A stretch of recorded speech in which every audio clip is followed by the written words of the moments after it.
Hey, well, welcome to In the Growth Space. My name is David McGlennon, and I'm your host. And we are here in Season 3, and I am so excited to be here with you today.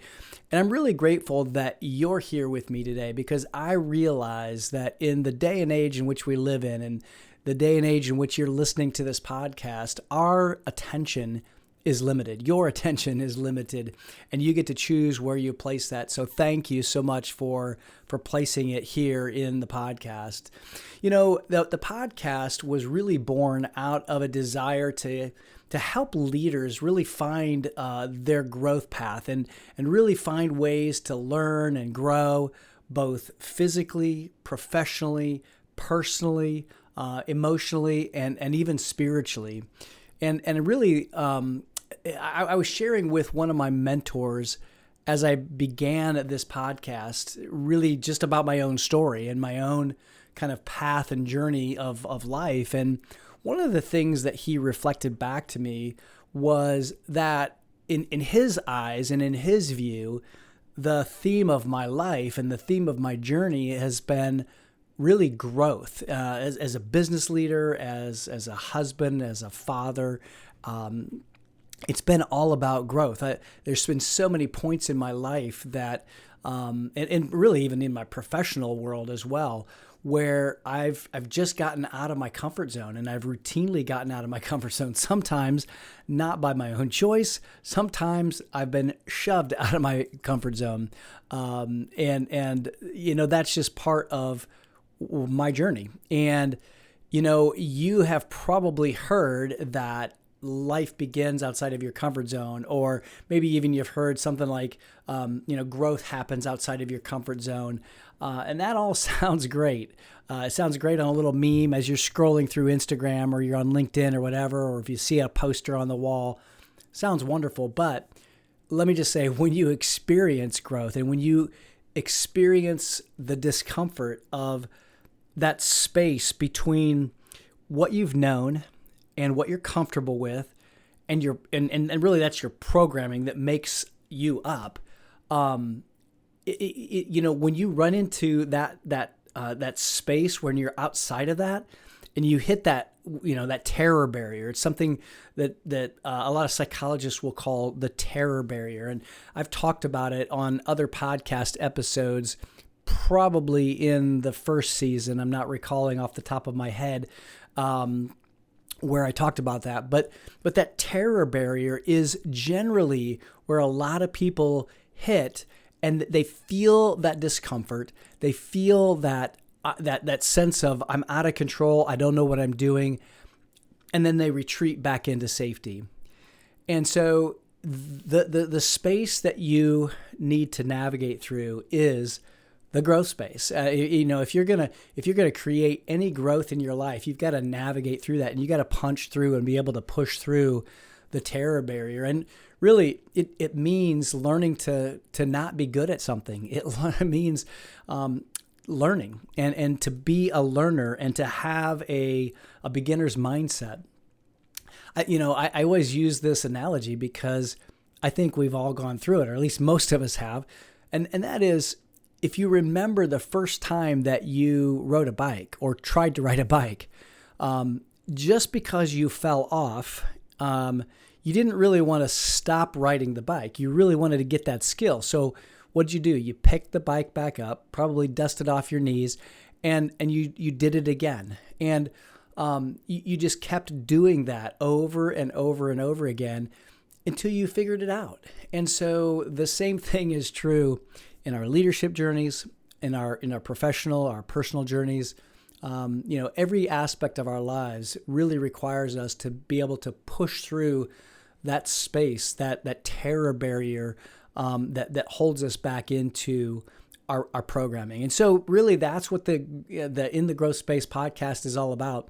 It's about having a beginner's mindset. It's about being curious and really just being comfortable being uncomfortable, and doing that over and over and over again. So I just thought today at the beginning or close to the beginning of the third season, I wanted to be able to share that how the In the Growth Space podcast came about. Now, today's episode is going to center around this fundamental. I call them fundamentals. They're really just behaviors or success factors. And it's a success factor that I believe that any leader who wants to be a high-functioning, growth-oriented leader needs to have. Most of my clients who have hired me to help them create either a cohesive team that's high-performing or a cultural, a high-performing culture, it's built around this particular fundamental. At least this one of them. This is one of the fundamentals that it's built around. And this fundamental, or I'm going to call it a foundational behavior, is part of the list that they practice.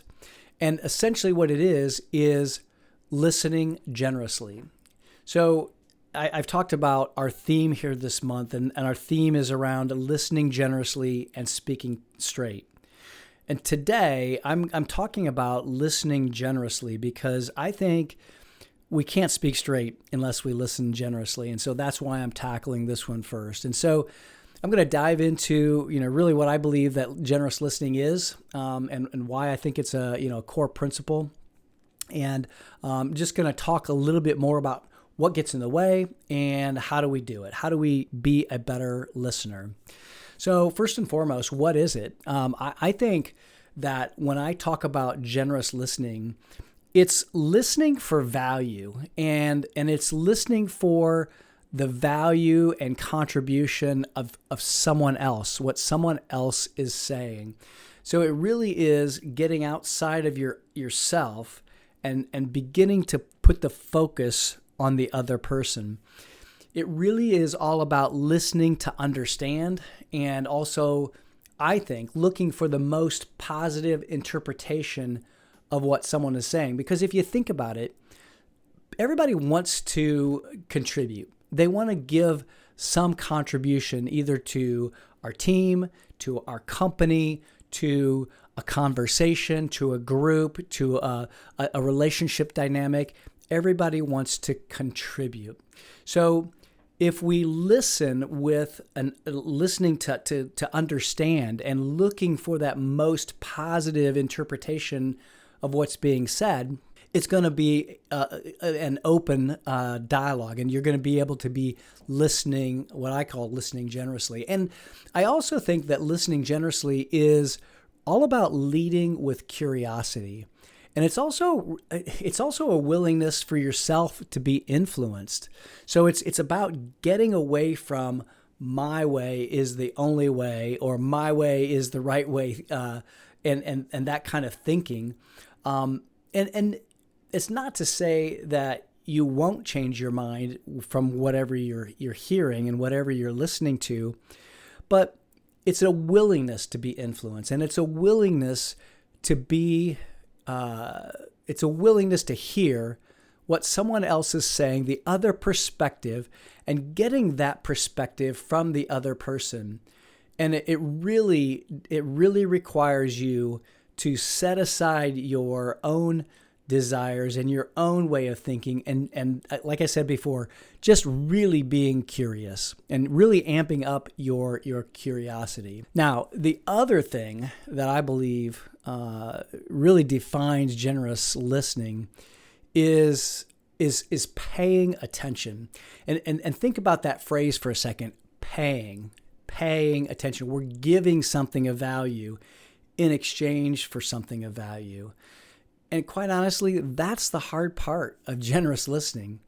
I talked about it a moment ago. We can choose where we put our attention, where we place our attention, where we pay attention. And if you think about what's hard about that is, think about all of the distractions in our world. I mean, my guess is that just even in the time that you've been listening to this, you've had at least one, buzz, ding, or whatever. So we're being distracted all the time by our technology, our phones, our computers, other people. And because of all of those distractions, it's so hard to focus. And our focus muscles, quite frankly, have atrophied. So we're not as good at focusing as we used to be as humans. And so it really takes an intentionality to exercise that attention muscle. One of the things that I've been working on in my own personal morning routine is the focus aspect, and I have taken a meditation app and been using that meditation app to really stretch my focus muscle. And it's amazing how you don't use it. I don't use it as much as we think we do. But once we concentrate on it, it does help us in so many different ways, and it opens up the ability to listen generously. The other thing I just would share with you is I think listening generously is a lot about noticing. Like, for example, noticing like when you've checked out. I'm sure if you're like me, you've been in a situation where maybe you're in an environment where you're talking to somebody, but there's other conversations going on around you, and you wanna listen really hard, but you hear something over here that kind of gets your attention, and so part of your attention is over here in this conversation, and then part of your attention is here, and so you're not 100% in the moment, and so that noticing when we've checked out is something that we can begin to pay attention to when we've checked out, and then redirect our focus. Listening, I believe, in this way and being a generous listener is so powerful. It affects so much about our relationships and our performance of our teams. So think about a time when you've been speaking with somebody, and I'm sure that we've all had this kind of situation happen to us at one time or another.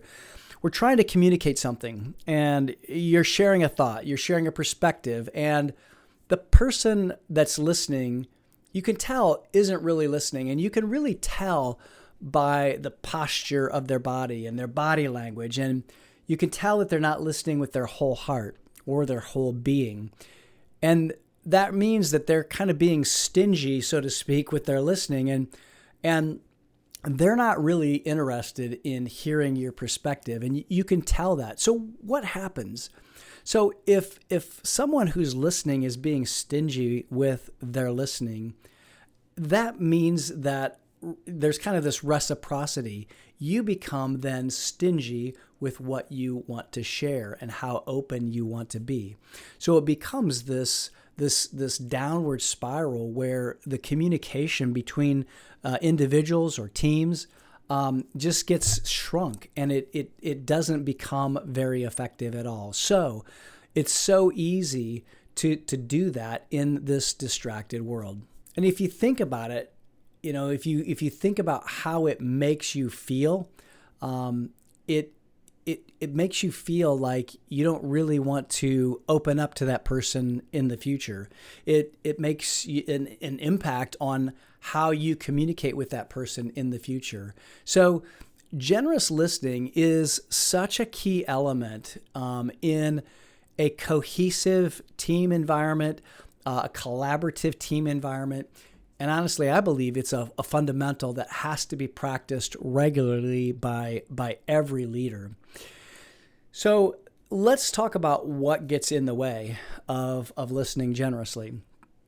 So one thing that gets in the way of generous listening is the practice of thinking about what we're going to say next.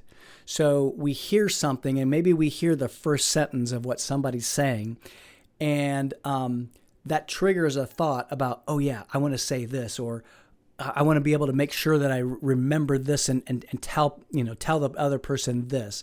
So when we're focused on what we're going to say next, that is a huge distraction, and that gets in the way of you really listening and wanting to understand what the other person is saying. And I said this earlier, but I think one of the biggest things getting in the way of generous listening is distractions. Whether it's people walking by a window, people around you in your environment, whether it's your technology. There's a ton of distractions, but that gets in the way of really having a generous listening skill. And I think one of the other things that gets in the way of generous listening really is feeling like or really wanting to forward our own agenda. It's really tied to thinking about what we're going to say next, because that feeling of wanting to forward our own agenda really gets in the way of us truly listening to what the other person is wanting to say and the essence of what they're saying. And in a lot of ways, this particular fundamental requires us to let go of our own ego. And some would say that allowing our ego to focus on ourselves as opposed to focusing on the other person and what they're saying, that's really an impediment to listening generously, and it really gets in the way. And so letting that ego be set aside and setting aside the focus on ourself and focusing on the other person is truly a leadership practice that is part of generous listening. And when we don't do that, that gets in the way of really truly being a generous listener. The other thing I think that gets in the way of being a generous leader being a generous listener is judgment.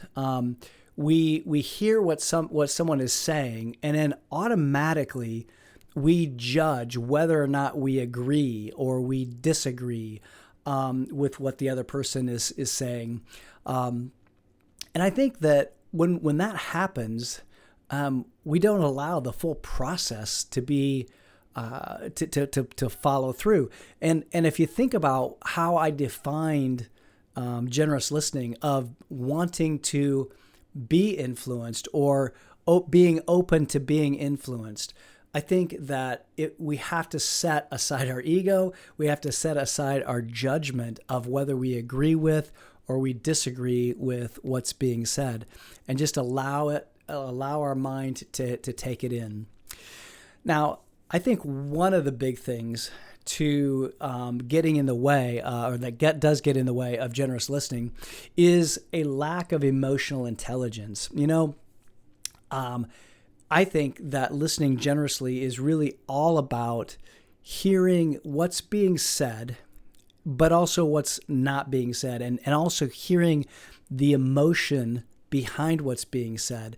You know if someone is feeling that energy in motion within themselves. You know if somebody's passionately saying something or sharing something with you, and if we are not emotionally intelligent and understanding and allowing that person to feel those and really tap into that emotion of what they're sharing, that gets in the way of generous listening. If all we're doing is allowing ourselves to be triggered and from that emotion, that's we're going to miss that communication. Now, I have to tell you that this is hard, and this is not leadership 101. This is probably leadership 401. And I will tell you that I'm still working on this. I know that most good leaders are still working on this. And so it's an ongoing process. But becoming aware of your own emotional intelligence and noticing what's going on inside for you when someone else is emotionally charged is really a key component to being a generous listener. So why is generous listening so important when you lead change? So I think that the first thing that comes to my mind when leading change, and why listening generously really is at the foundation of leading change, it's because when we listen generously, when we really hear what someone else is saying, and we give them that attention, we pay attention to them, they feel heard. And when people feel heard, it fosters trust, and it also fosters psychological safety. And if you've followed anything about psychological safety, you understand that that is such a key component to having a high-performing team, having a high-performing company. But when we listen generously, it's gonna allow people to feel like they have a safe space and where they can be heard, they can be understood. And once someone is heard and understood, it's not so much whether someone takes their advice or takes what they've said and does something with it. It's a lot of times it's just making sure that their position has been heard. Having a safe space to be able to do that will foster trust. And fostering trust, having psychological safety, is going to move any change initiative forward faster than if there's not trust involved in the team. The other thing I'll say here too is that when people feel heard, they're more willing to engage. They're more willing to embrace change because they feel like they've been able to, quote unquote, say their piece, and they'll be able to feel like their position has been heard. And generous listening also allows you as a leader to really understand the true concerns of your team or the true concerns of your company, and then be able to address them with genuineness, and to be able to know that you hear somebody and you understand why it's important to them. Now, that doesn't mean that you're always going to change your decision.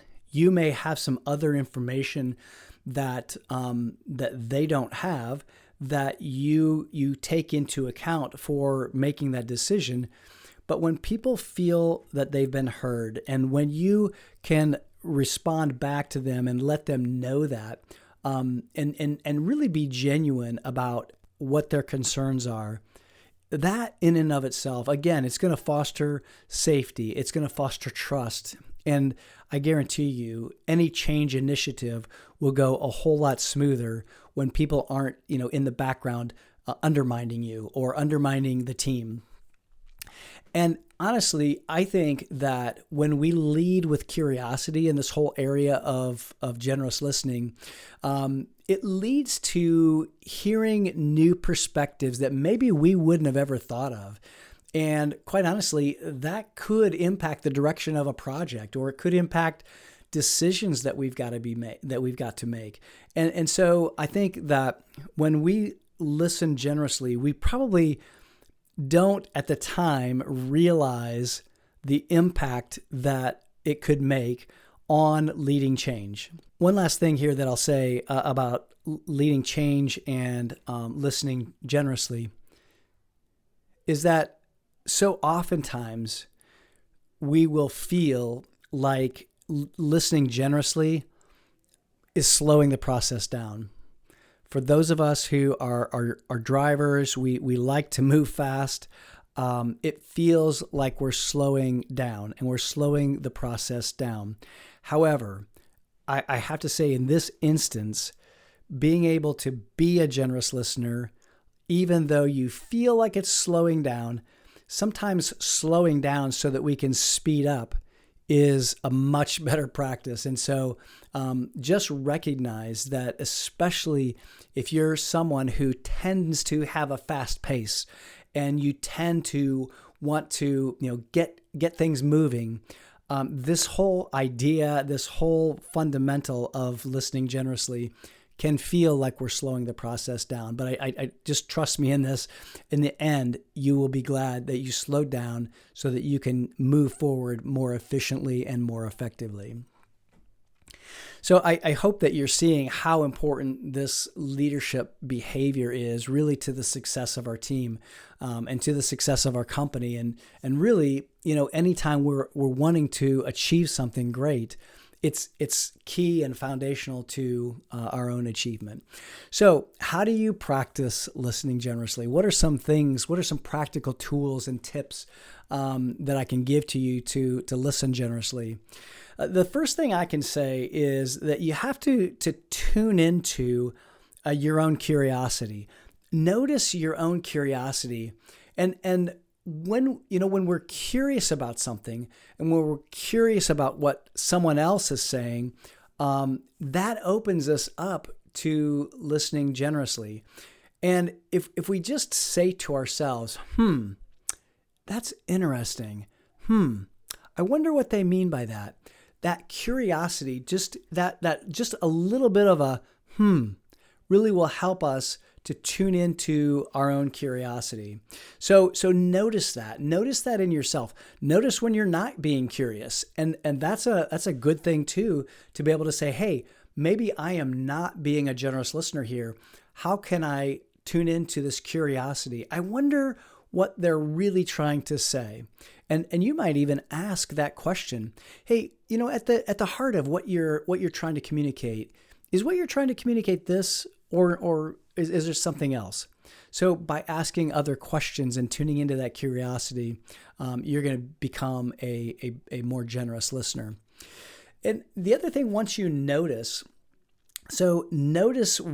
what's going on inside of you, and then choose. So as a leader, the more we can become aware of what's going on inside of us, just noticing that it's going to give us so much more depth. It's going to give us so much more breadth and ability to be able to choose a better path, to choose to do something or choose to be something that is of a higher plane, and it gives us a larger playbook to draw from. If you think about the best leaders, those leaders are not the ones who are just running and gunning and making things up on the fly, and are reactive. They're not reactive. They're responsive. So great leaders will notice, and then they'll choose. They'll notice, and then they'll choose. And so when we practice noticing and choosing how we respond, that makes us a better listener. So notice what's going on inside of you, especially as someone's communicating to you. Just become aware of that. The next thing I want to say, just from a practical perspective, and this seems like really obvious here, but eliminate distractions. To the extent that you can, eliminate distractions. Figure out what's distracting you and eliminate them or reduce them to whatever extent possible. If you're in front of a laptop and you may be working on something and someone comes in to talk with you, if you're going to engage in that conversation and be a generous listener, the best thing to do, quite honestly, is close the laptop or turn it away, or just somehow get away from that distraction. Just sit in a position where you're not going to see things that will distract your attention. The other thing I'll say about that too is, especially in an office environment, there's a lot of times when somebody might come by your office, poke their head in and say, hey, David, I need just 10 minutes to talk with you about such and such. Well, if you don't have 10 minutes at that particular time, the best thing to do would be able to say, hey, look, I don't have the time at the moment to give you my full attention to listen generously. Could we talk later this afternoon? I've got some time at 3. Would that work for you? So if it's not possible for you to give your full attention, ask if you can have that conversation at a later time so that you can give your undivided attention to that person. Another tactic that I'll use an awful lot is to take notes on what's being said. And it's not, you're not going to write word for word what somebody's saying, but maybe just a word or a concept or a thought that someone is saying so that you capture the essence of what they're saying. And then you can go back to your notes and say, you know what I think I heard you say was this, and using your own words and your own language. Is that right? And when you give them the opportunity to feed back to you, they can say, yeah, I think you captured it there. Or no, not quite. Here's really what I meant. So play that back to them. Play back what you thought you heard and replicate what you thought you heard as well. Use your own words, though. Don't try to feed it back to them verbatim. The other thing that generous listeners do is they give great eye contact. They look people in the eye. They maybe give a head nod that they understand. But I want to caution you on one thing. Some people will have a habit of interjecting with just a little verbal cue. Perhaps it's a and they'll get rolling on that. And what it is they're unconscious to it, but chances are good that they're a high driver. They're fast paced, and they just want you to get to the point and finish up. And so just be cautious of that. Notice if you're doing that. Notice if you're giving those verbal cues, because they can really get in the way. You think that they're saying, hey, I'm really listening here. But oftentimes it comes across or is interpreted as hurry up so that I can, hurry up and finish so that I can talk. So let me just give you some questions that you could think about and that you could use to practice your listening. So the first question I'll offer is just, what's something that I can do to become a better listener? What's something I can do to become a better listener? What's something that tends to get in the way of my listening? What is the difference between listening to respond and listening to understand? What does that look like? What does it sound like? How would you know when you're becoming a better listener? And maybe ask yourself too, where am I usually distracted from listening generously? Maybe it's a situation. Maybe it's a time frame. Maybe it's a time of day. And I will tell you this too. Think of someone who you feel is a great leader and a really generous leader. What do they do? What do they do that make you think that they are a generous leader? And then replicate that. What makes them really good? Find out what you think makes them really good so that you can replicate that. At the end of the day, it has been said that leadership is influence. And I'm going to say here that you have more ability to influence others by your listening than with your speaking. So if you want to be a leader and if you want to influence others, I believe that listening generously is one of the best ways to increase your leadership ability and your leadership capability. People who can listen well, they're better at connecting with other people. And quite honestly, that's at the heart of leading change and creating a high-performing organization or a high-performing team. So be a more generous leader. And when you do that, you will be a better connector, you'll be a better leader, and quite frankly, you'll be able to facilitate a higher performing organization, a higher performing team. So now, if you've made it here to the end, hopefully you've listened generously. And if so, and if this episode has made some kind of impact on you, would you do me a favor? Would you just share it with somebody? Share it with somebody that's maybe looking to improve their own leadership influence. You know that they're striving to be a better leader. And so by being a better listener, they can be a better leader, as I said. And then also just do me a favor, just give me a rating and review for the podcast. Whatever podcast app you're in, just go to the ratings, scroll to the ratings, give us a 5-star rating, and then pop down a review. What's something that impacted you from either this or one of the other episodes? That really helps us to be able to reach more leaders who want to grow, and so we want to be able to do that. Hey, thanks so much for listening and making it to this part of the podcast. Make sure you come back. We're going to explore this theme a little bit deeper and with another fundamental that I believe goes hand in hand. I talked about it earlier, and that is speaking straight. So listening generously, I believe, has to come before we speak straight. So until then, be well and stay in that growth space.